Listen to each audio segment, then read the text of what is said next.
Ja, is 'n wonderlike voorreg om een van die geleenthede wat ek dink in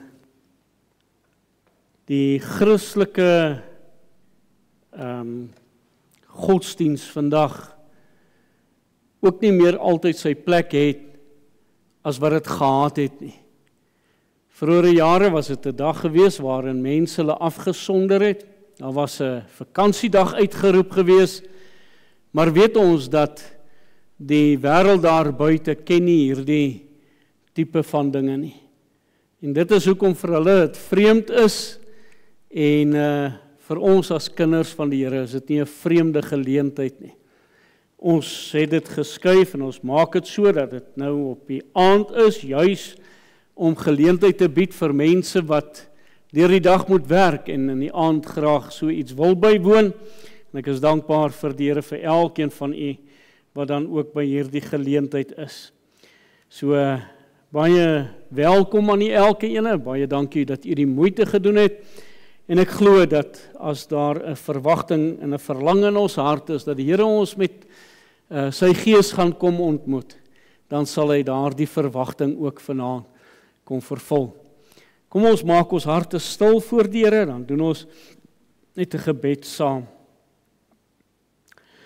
Hemelse Vader, is vir ons 'n wonderlike voorreg om hierdie wonderlike geleentheid te mag vier, terwyl die wêreld daar buite hierdie dag nie meer erken as 'n godsdienstige dag, 'n dag van erkenning dat die Here Jesus Christus opgevaar het hemel toe, dat dit 'n feesgeleentheid is en dat die kinders van die Here juis hulle harte voorberei het. Ons weet dat vroeëre jare van hierdie dag af vir 10 dae lank was daar Pinksterdienste gehou, was daar Pinksterbidure gehou, met die verwagting dat die Gees van God mense sal kom ontmoet, mense sal kom voorberei, dat mense geheilig sal word, en selfs in daardie tyd waarin daar kosbare bekerings plaasgevind het, omdat mense erns gemaak het en opofferings gemaak het vir die saak en vir die koninkryk van God. En daarom bid ons die Here dat u ook op 'n besondere wyse by hierdie geleentheid vanaand sal kom seën, dat u met ons sal kom ontmoet en dat u deur die Heilige Gees met ons ook sal kom praat. Vir elkeen wat die moeite gedoen het om vanaand hier te wees, dat u seën ook op hulle sal gebied en dat hulle ook sal ervaar, Here, dat u seën so sal wees dat hulle 'n wonderlike ontmoeting met u by hierdie geleenthede sal hê. Terwyl dit ook maar 'n voorbereiding is vir die Pinkster geleentheid wat vir ons van Sondag af tot volgende week en Woensdag dan ook sal plaasvind, bid ons u dat u deur u Heilige Gees met ons sal kom praat, met ons sal kom ontmoet, dat ons werklik tyd sal neem en ons harte sal voorberei vir hierdie Pinkster geleentheid. Ons eer u vir elke ene, Here, wat ook na hierdie woord sal luister, op watter medium ook al, en dat hulle erns sal maak met u woord. Verheerlik u self in ons midde, ontmoet u met ons, kom praat u met ons. Daar's 'n verwagting in ons harte, en wil ons ook soos daardie gedeelte in die psalms ook sê, soos die oog van die diensmaagd is op die hand van haar meesteres, en soos die oog van die diensknegt is op die hand van sy Heer, soos ons oog op u gerig, totdat u ons genadig is. Mag u met ons kom ontmoet, mag u genade ook met ons kom ontmoet vanaand, by hierdie geleentheid en ook die geleenthede wat vir ons voorlê. En Here, daarom kan ons maar net in afhanklikheid dan ook, soos die psalmdigter ook sê, ek slaan my oë op na die berge, waar sal my hulp vandaan kom? My hulp is in die naam van die Here wat hemel en aarde gemaak het. Gemeente, genade, barmhartigheid en vrede word aan die ryklik geskenk van God die Vader, deur sy Seun, Jesus Christus, ons Verlosser. En dit word vermenigvuldig deur die kragtige werk van sy Heilige Gees in en deur ons lewens. Amen. Kom ons gaan nog 'n lied saam sing. Halleluja 84, halleluja, Jesus Christus lê vir ons sy lewe af. Kom ons gaan daardie 2 verse wat op die bord is, kom ons staan en sing ons dit hartlik saam.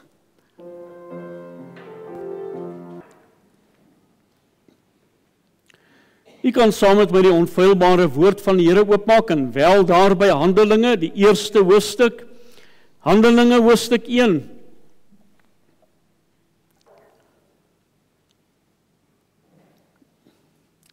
Handelinge, die eerste hoofstuk, ons gaan daar van die eerste vers af tot en met die 14de vers met mekaar saamlees.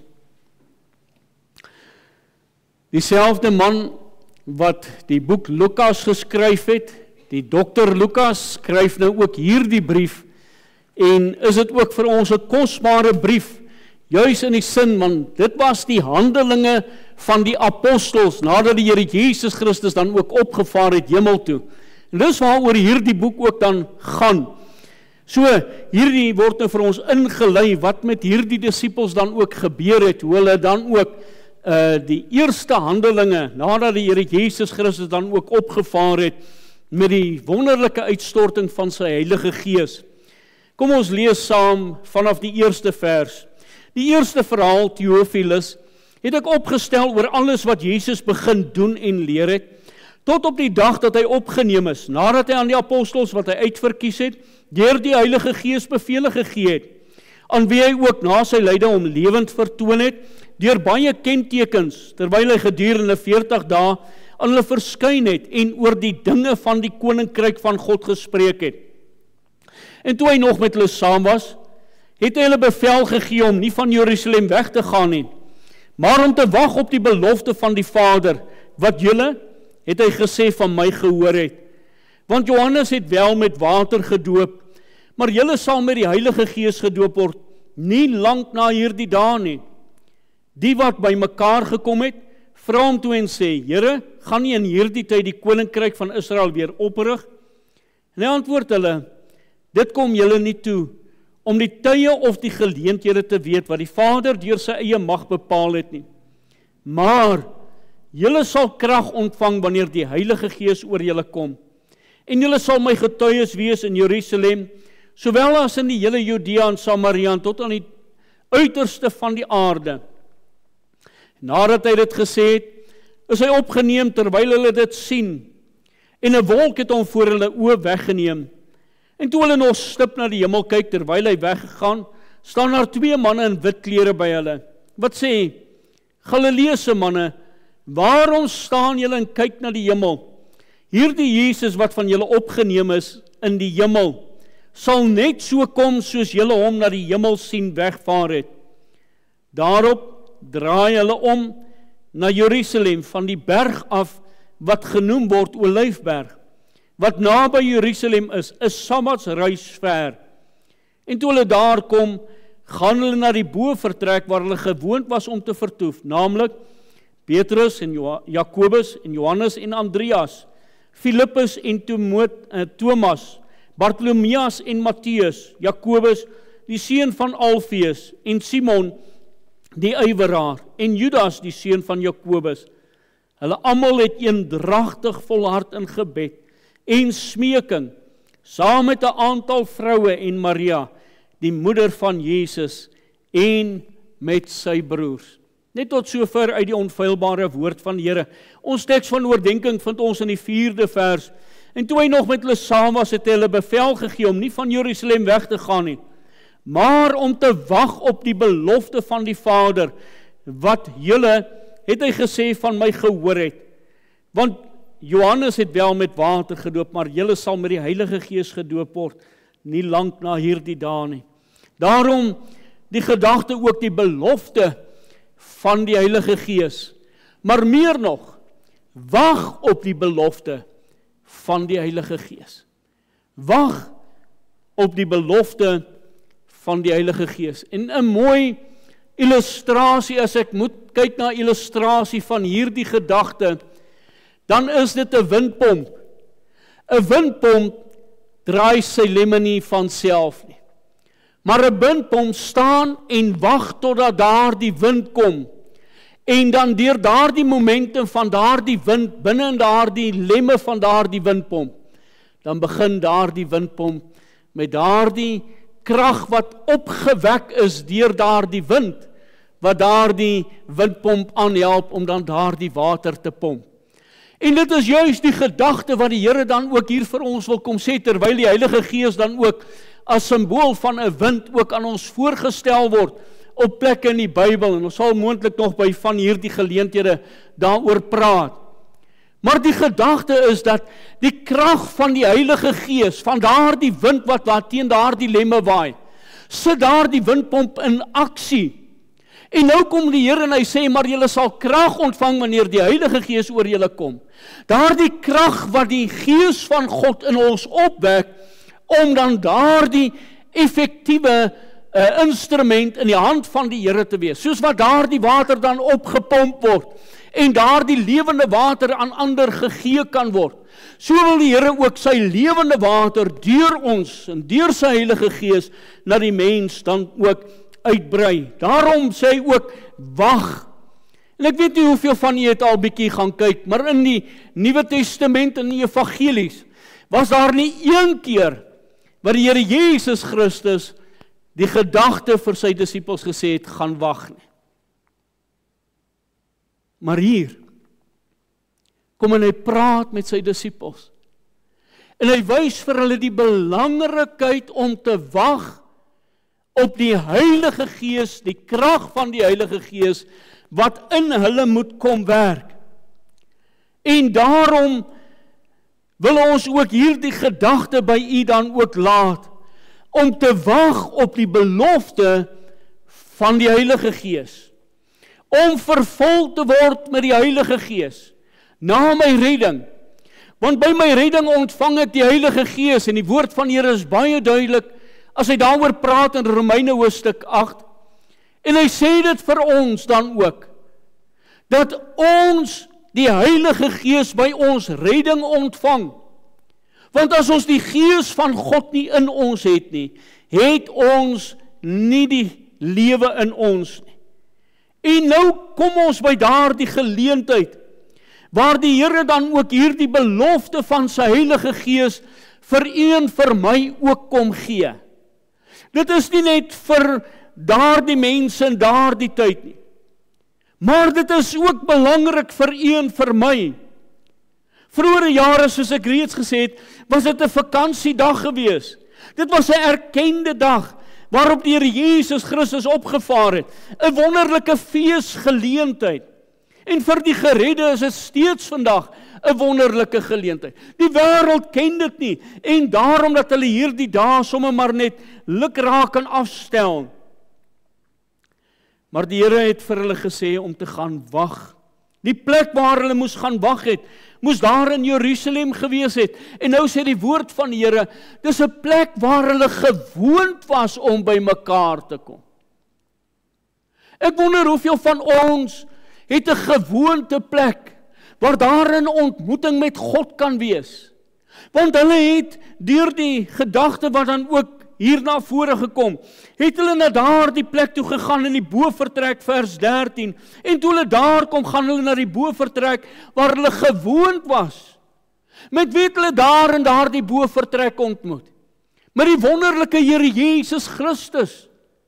Daar was 'n geleentheid waar hulle met hom kon gepraat het, waar hy met hulle kon gedeel het, waar hy sekere openbarings aan daardie disippels kon gemaak het, waar ander mense daar buite dit nie kon gehad het nie. En so wil God ook met u en my in afspraak hê, 'n plek hê waar hy met ons kan ontmoet, 'n plek van gewoonte, daardie ontmoetingsplek. En dit kon alleenlik plaasgevind het deur daardie disippels se gehoorsaamheid, deur daardie disippels se gewilligheid, en deur daardie disippels se geduld. 10 dae nadat Jesus opgevaar het, het daardie wonderlike uitstorting van die Heilige Gees dan ook plaasgevind. Soos die belofte dan ook en die profesie in vervulling gegaan het, wat in Joël 2 vers 28 en 29 sê, en daarna sal ek my Gees uitgiet op alle vlees, en julle seuns en julle dogters sal profeteer, en julle ou mense drome droom, en julle jongelinge gesigte sien. En ook op die diensknegte en op die diensmaagde sal ek in die dae my Gees uitgiet. Wonderlik wanneer Petrus dan ook hierdie boodskap inlei, kom hy juis en hy praat met hierdie groep mense, daar in Handelinge hoofstuk 2 vers 16 en 17. Maar dit is wat deur die profeet Joël gespreek is. So hier is die vervulling, hier is die waarmaking van God se belofte. Hy sê, en in die laaste dae spreek God, sal ek van my gees uitstort op alle vlees. En julle seuns en julle dogters sal profeteer, en julle jongelinge sal gesigte sien, en julle ou mense sal drome droom.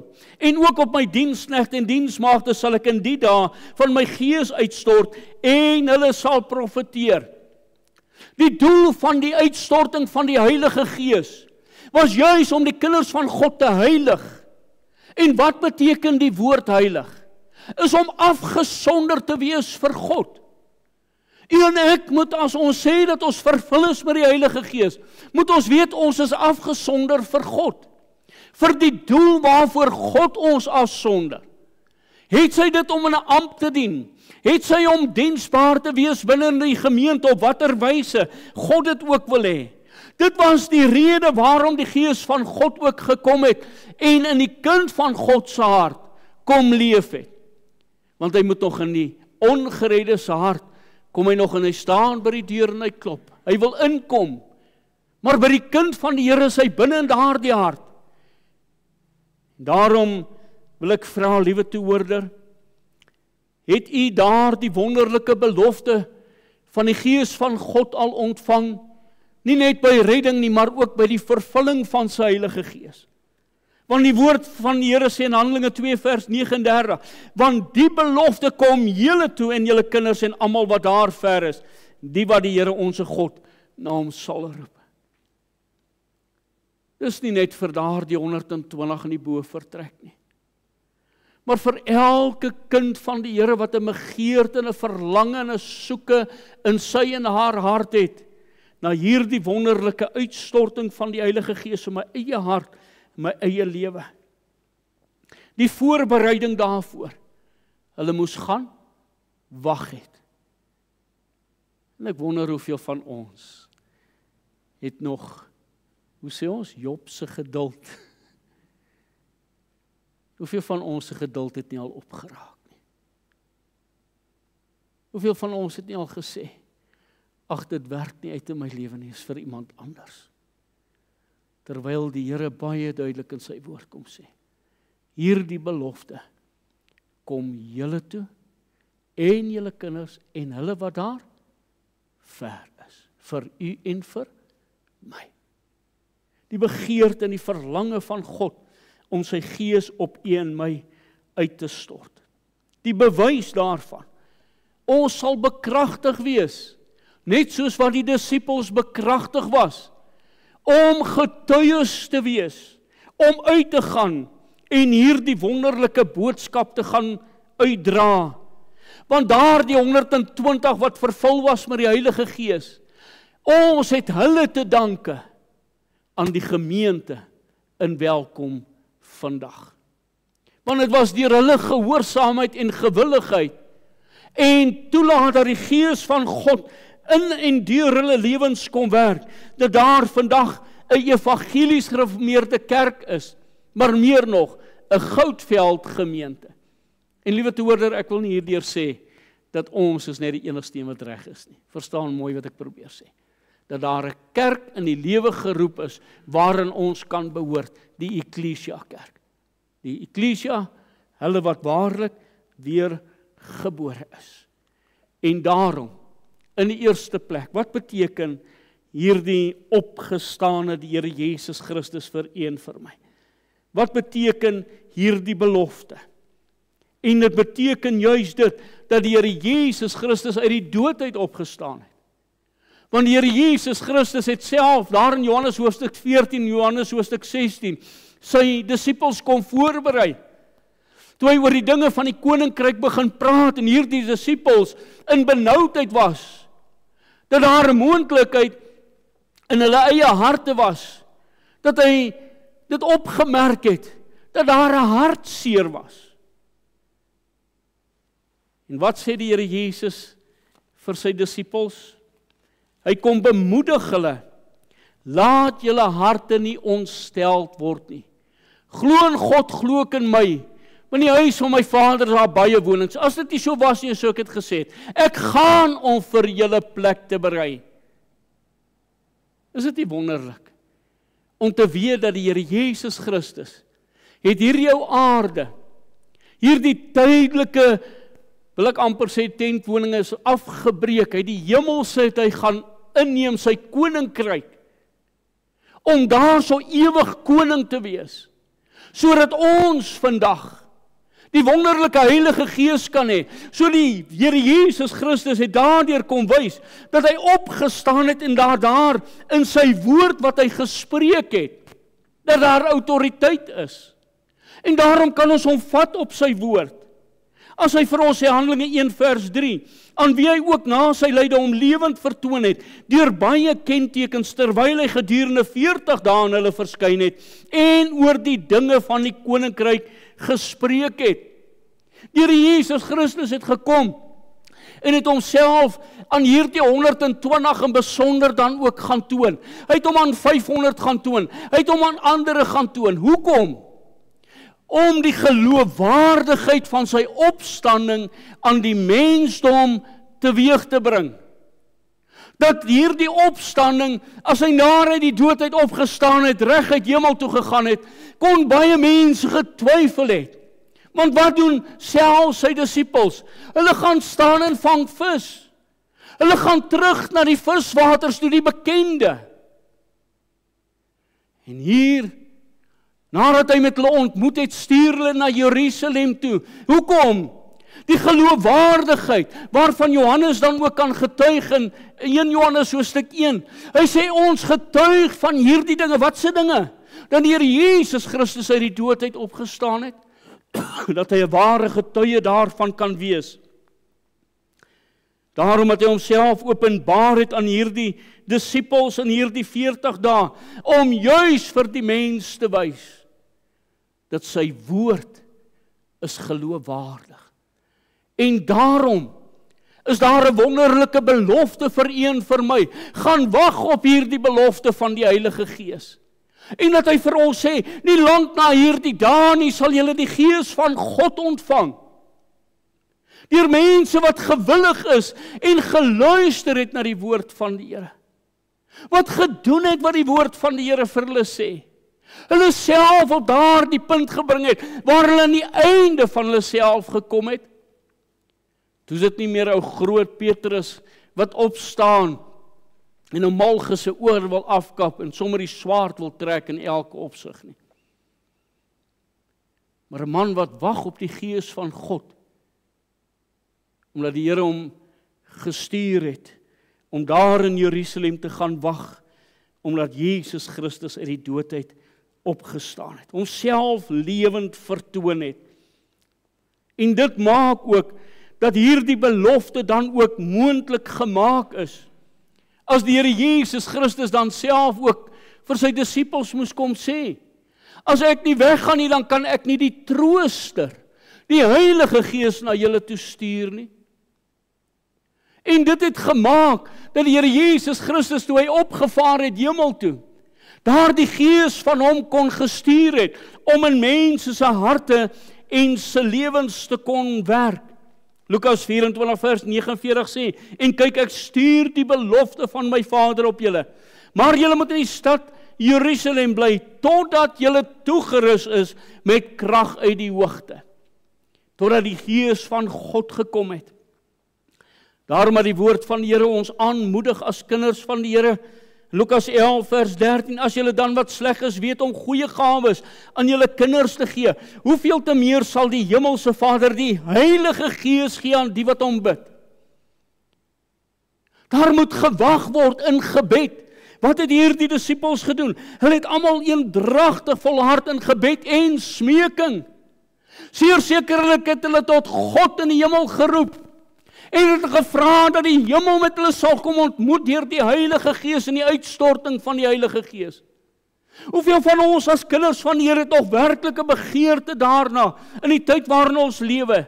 Johannes 4 vers 10 sê, Jesus antwoord en sê vir haar, as jy die gawe van God geken het, en geweet het wie dit is wat vir jou sê, gee vir my water om te drink, sou jy hom gevra het, en hy sou jou die lewende water gegee het.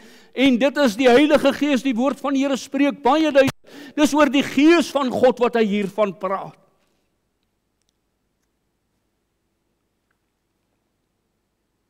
Hierdie disippels was gereed vir die uitstorting van die Heilige Gees. Hoekom? Hulle was gehoorsaam. Hulle het gaan wag. Geduldig vir 10 dae in die bovertrek. Vroegere jare, en jy sal dit onthou, was die Pinkstertyd van die donderdag, het hy deurgeloop tot die Sondag, tot die volgende Sondag. Weet jy wat het dit vir my gesê? Daar was erns by die kinders van God gewees. Is daar die erns nog in ons harte? Hier het te veel geraak, die opoffering, om tyd af te sonder om in die teenwoordigheid van God te verkeer. Het ons nie 'n gemaklike godsdiens begin inneem, om net 'n telefoon op te tel en na 'n boodskap oor 'n telefoon te luister nie. Om daar te sit voor 'n televisie, geen opoffering nie. Enigste opoffering wat ek het, is daai remote wat ek vat en ek sit hom aan en af. Hierdie disippels het hulle tyd opgeoffer. Hulle het hulle alles geoffer.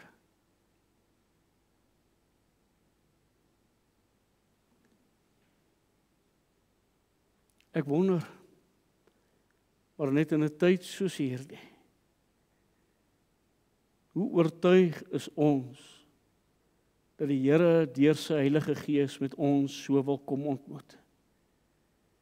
Hierdie mense het gewillig geword en daar was 'n wonderlike eenheid onder hulle. Sekerlik waar broers met mekaar reggemaak het, susters met mekaar reggemaak het, dat hulle kon sê dat daar niks tussen my en God en niks tussen my en my medemens was nie, want die woord sê hulle was almal een dragtig, een van sin en een van gees. En dit kon gemaak het dat die Gees van God uitgestort word en die belofte ontvang word, die oortuiging in hulle eie harte. Want hierdie selfde Heilige Gees wil in ons harte die oortuiging wil kom werk. Hy wil die kind van die Here in die waarheid kom lei. Hy wil ons versterk, maar julle sal krag ontvang. Die Heilige Gees werk in die gelowige, Romeine 15 vers 16, om 'n dienaar van Jesus Christus onder die heidene te wees, 'n dienaar van die evangelie van God, sodat die offer van die heidene welgevallig kan wees, geheilig deur die Heilige Gees. Wie wil die Heilige Gees kom heilig? Vir u en vir my om diensbaar te wees, soos wat die getuienis hier van Paulus is. Hy wil ons herinner aan die woord van God. Hy help ons in omstandighede om die regte antwoorde te gee. Hy openbaar die diepere dinge van God. Hy maak ons bekwaam, hy bekragtig ons, hy inspireer ons, hy roep ons tot die oesland. So kan ons aangaan oor baie van die werkinge van die Heilige Gees in die kind van God se lewe. Maar ons kan dit nie ontvang voor ons toegerus is met die Heilige Gees en die belofte van die Heilige Gees. In Lukas 24 vers 49 wat sê, en kyk, ek stuur die belofte van my Vader op julle. Wat is hierdie belofte? Die belofte van toerusting, want hy sê, maar julle moet in die stad Jerusalem bly, totdat julle toegerus is. Toegerus is met die Heilige Gees. Bekragtig is met die Heilige Gees. Oorgegewe is aan die Heilige Gees. Daardie manne moes by daardie punt gekom het, waar hulle gewillig geword het, om selfs martelare vir die Here te word. Om so op te staan, vir dit waarin hulle glo. Is dit my hartsoortuiging dat ek selfs 'n martelaar vir die Here Jesus Christus sal word? Om op te staan in die tyd waarin ons lewe, waar hulle godsdiens op elke terrein wil uitskakel, om te sê, maar ek staan nog vir dit wat reg is. Want deur daardie 120 se gehoorsaamheid is hulle beloon met daardie belofte van die Heilige Gees. Hulle het gaan wag vir daardie tydperk. Dit het nie vir hulle gegaan oor die geld wat hulle sou verloor nie. Dit het nie gegaan oor posisie en aardse dinge wat vir hulle meer belangrik was as God nie.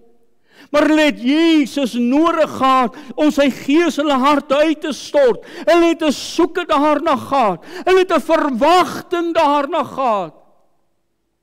Het ons nog so verwagting? Want die gevolg daarvan was dat die kerk uitgebrei het. En liewe toehoorder, as ek hierdie uitspraak maak, glo ek is gebaseer op die woord van die Here. As daar nie uitbreiding in 'n gemeente is nie, dan wil ek vra, waar is die krag van die Gees van God? Want julle sal bekragtig word. En wat het daar die 120 gedoen?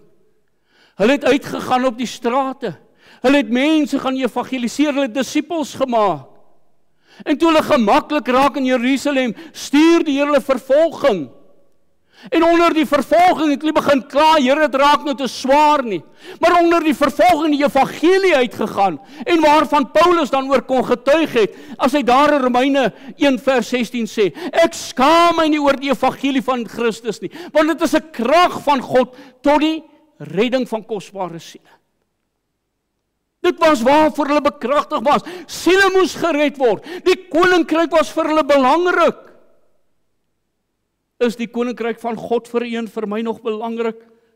Of is dit nie die rede hoekom ons in die tyd waarin ons lewe, en nou wil ek nie almal onder dieselfde kam skeer nie, maar ek wil vra, het die kinders van die Here nie flou geraak in die tyd waarin ons lewe nie?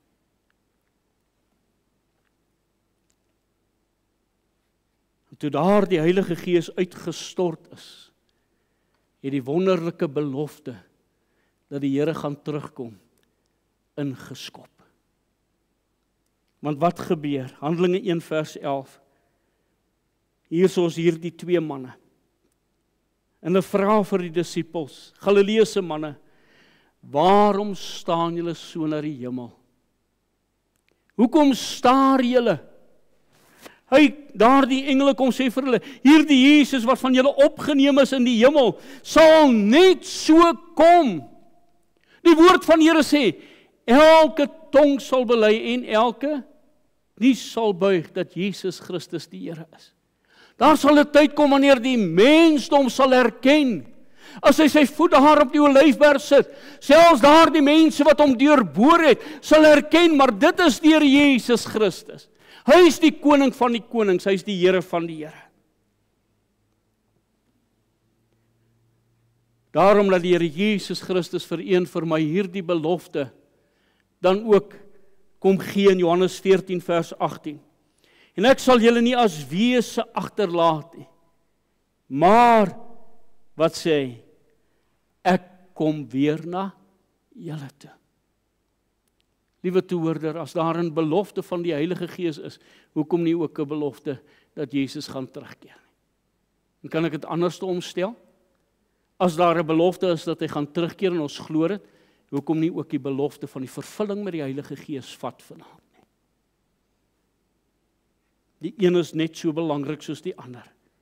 1 Petrus 1 vers 21, julle wat deur hom glo in God wat hom uit die dode opgewek het en hom en hom heerlikheid gegee het, sodat julle geloof en hoop op God kan wees. Wat is hier die geloof en hoop wat hy hiervan praat? In die vervulling van sy belofte, in die hoop op die ewige heerlikheid, in God se mag, daar die onveranderlike in sy saad en die oneindigheid in sy barmhartigheid. As hy Johannes 14 vers 26 vir ons sê, julle het gehoor dat ek aan julle gesê het, ek gaan weg en ek kom weer na julle toe. Daarom, as julle my lief gehad het, sou julle bly gewees het dat ek dit gesê het. Ek kom weer. Maar ek moet eers gaan. Die uitstorting van die Heilige Gees moet plaasvind. Dit het plaasgevind op Pinksterdag. Die kerk van Christus is gebore op daardie dag. Die Messias gaan weer terugkom. Daarom dat hierdie Messias, deur Jesus Christus, gegaan het om daardie ewige koninkryk van hom dan ook te ontvang. Daarom wil die Here Jesus Christus dan ook vir u daardeur kom sê, dat dit net 'n rukkie sal wees, dan kom ek weer. Hy sê dit baie duidelik in sy woord. En dan sê ek, gaan om julle die Heilige Gees te stuur, want julle sal vervul word met die volheid van God. Dis die Heilige Gees. Daarom sou julle ook om julle eie ontwil verheug gewees het, oor dat Jesus weggegaan het. Die Heilige Gees het gekom, om hierdie waarheid aan u en aan my, dan ook tuis te bring, dat die Here Jesus Christus gaan terugkeer. Net soos die belofte van die Heilige Gees, die belofte dat hy gaan terugkeer. Maar die Heilige Gees moes eers kom, sodat hierdie belofte dan ook vanaand 'n realiteit en 'n werklikheid vir een vir my dan ook sal wees. Die uitstorting van die Heilige Gees beteken dat die Here Jesus Christus wel opgestaan het. Die belofte van die Heilige Gees is moontlik vir u en vir my, om dit ook te ontvang as die woord van die Here sê, dit kom julle ook toe. Ook vir u en vir my. Hierdie belofte van die toerusting van die Heilige Gees, om bekragtig te word, om diensbaar te word, om onsself aan die Gees van God oor te gee. En wanneer hierdie belofte my deel word, dan raak die belofte van Jesus se terugkeer al meer 'n realiteit. In hierdie gedagte, dat die Gees van God maak dit al meer lewend in my hart. Waar staan u vanaand ten opsigte van hierdie wonderlike woord? Jesus het sy Heilige Gees gestuur. Maar waar is die Heilige Gees in u lewe vanaand teenwoordig? Miskien het u hom ontvang by u redding, maar is u al bekragtig? Is u 'n ware getuie vir die Here?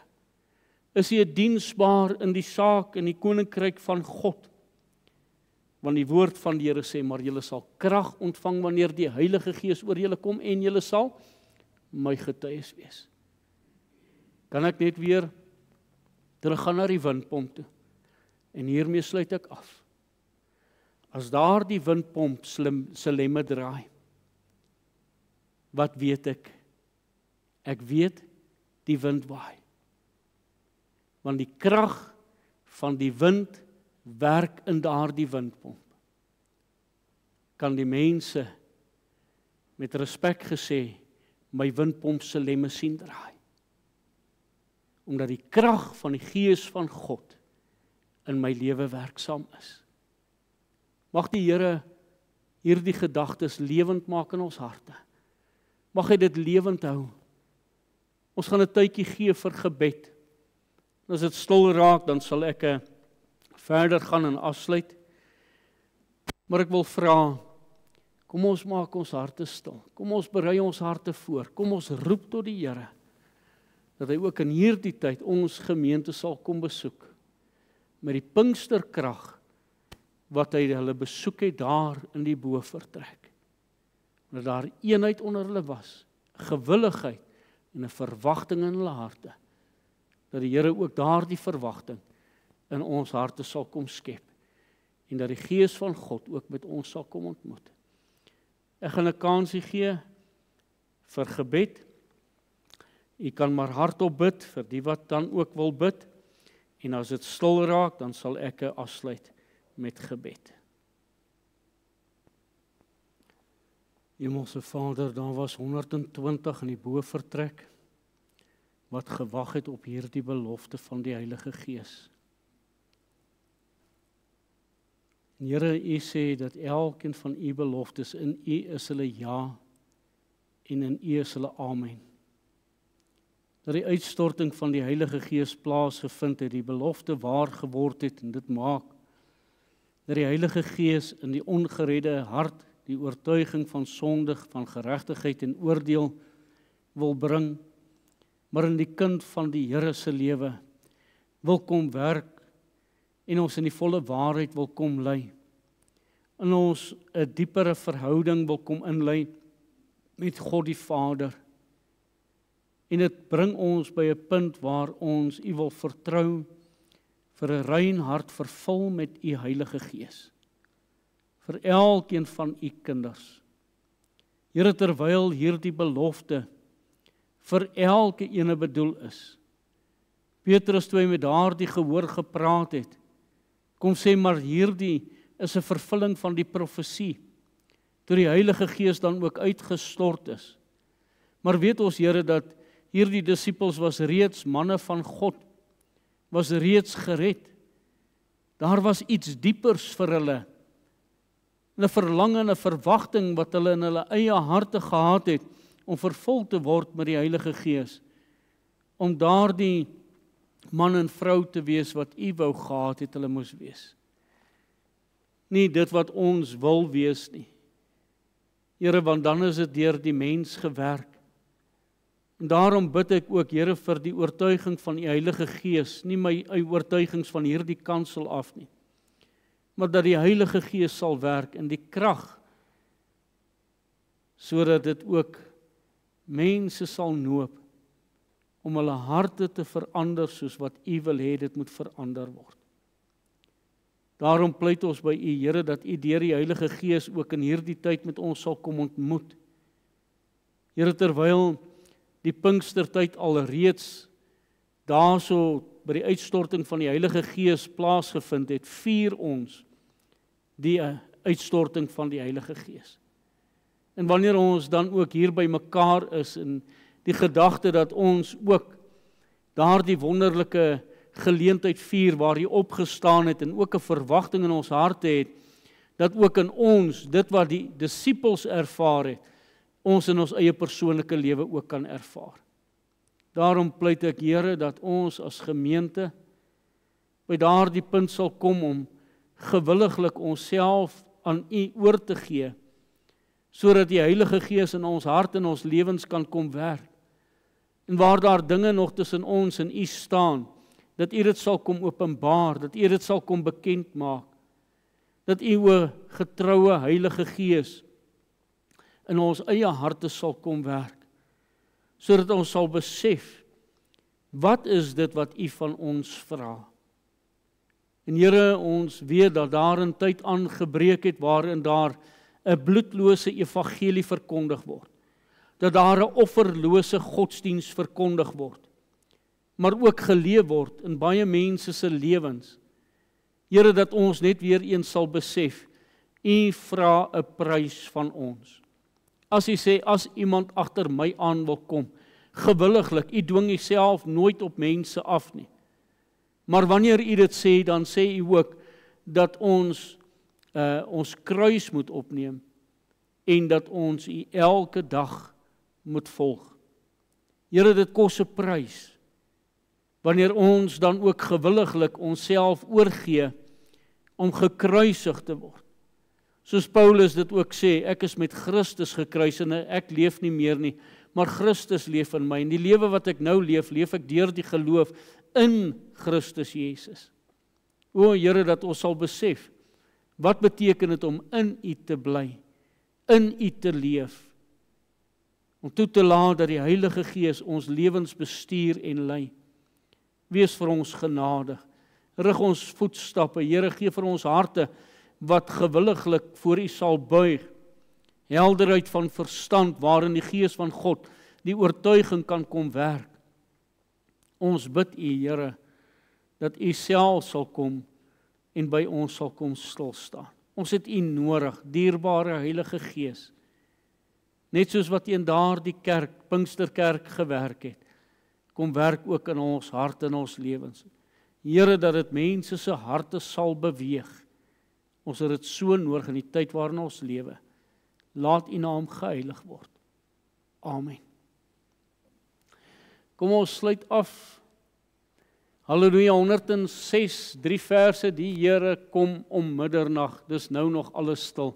Kom ons sing net 2 verse staande saam om jy af te sluit.